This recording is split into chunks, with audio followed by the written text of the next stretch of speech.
So this is a footnote on the last devotion I did on Psalm 22, because those first words are so important. I thought, I find it interesting how Mark uses them and how Matthew uses them.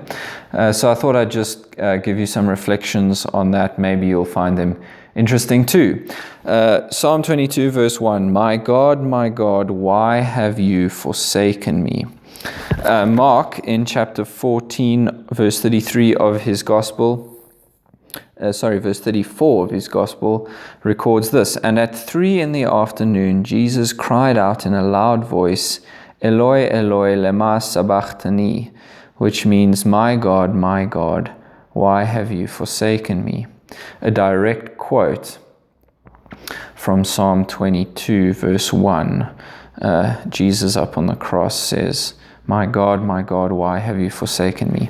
Now, commonly, I've heard many people, many preachers, even preachers I really respect, saying that what's happening as Jesus says, my God, why have you forsaken me, is that Jesus is actually experiencing the absence of God. That he is literally forsaken by God. And sort of a pithy way I've heard this phrased is that Jesus is forsaken so that we would never be forsaken. Jesus is forsaken so that we would always be embraced by God. And what's meant by that is a literal, real, actual, like God was absent from Jesus. And I don't think that's very good at all. I don't think that's true, and there are two reasons I don't think that's true. The first reason is a reason that has to do with theology, a theological reason. So think with me about the Trinity. We confess as Christians, and the Bible teaches, that there is one God in three persons who share in the same one substance of who God is. And we could get very technical with that, but we don't necessarily need to. Simply, Jesus is fully God. He is fully God through and through. He is totally, completely God. As much as the Father is truly and completely God. He is true God from true God. And true light from true light. And so, for that reason, theologically, it seems to me impossible that Jesus could be God forsaken. I don't even know what that means. Since the Father and the Son are one essence, one substance, the same one substance, how on earth could they possibly be apart from one another? How could Jesus be forsaken in that sense from God? The Trinity has existed in this one substance, three persons way from eternity past into eternity future. They are self-existent. So they have always been existent like that, this one God in three persons. And it seems impossible to me, if we are to say that Jesus is fully divine, properly God, that he could ever be absent from God, or that God could ever be absent from him. How on earth could that be the case?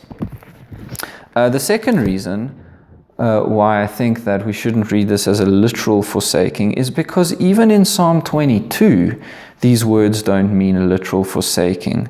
The psalmist isn't forsaken by God in verse 1. He feels forsaken by God. And there's an important difference. This becomes really, really obvious when you read further down the psalm, especially when you read from verse 22 onwards. Verse 22, I'll declare your name to my people in the assembly. I will praise you. Verse 24, for he has not despised or scorned the suffering of the afflicted one. Here we go. He has not hidden his face from him, but has listened to his cry for help. He has not hidden his face from him. Even in Psalm 22, the psalmist is not forsaken. The psalmist feels like he's forsaken. He experiences an experience of forsakenness. He thinks he's forsaken. Because God hasn't answered his prayers, it feels to him like God isn't with him. But it's not true that God isn't with him. That's just how it feels. And so Jesus, in Mark chapter 14, verse 34, it seems to me, isn't actually abandoned by God or forsaken by God. It seems much more likely to me that what's going on is that Jesus is identifying with the experience of the psalmist in Psalm 22. He knows Psalm 22, and he is saying, I feel like that king, that Davidic king, remember, of Psalm 22 felt. That experience which that person there went through, well, that's my experience now. It's dreadful. Those are the only words I have to express how bad it is. Yes, not actually literally abandoned. Now, here's why it matters.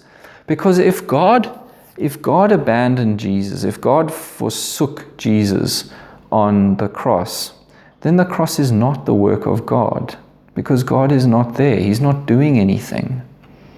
If God forsakes Jesus on the cross, then God is merely the one pouring out his wrath, and Jesus is the one pouring out his love. But that's not true.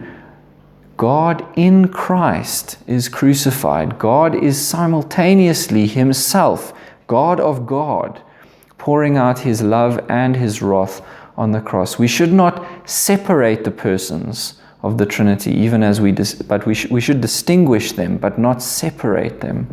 They are acting together. The act of the Son is the act of the Father. The act of the Father is the act of the Son. Okay, well, that's the end of my ramble.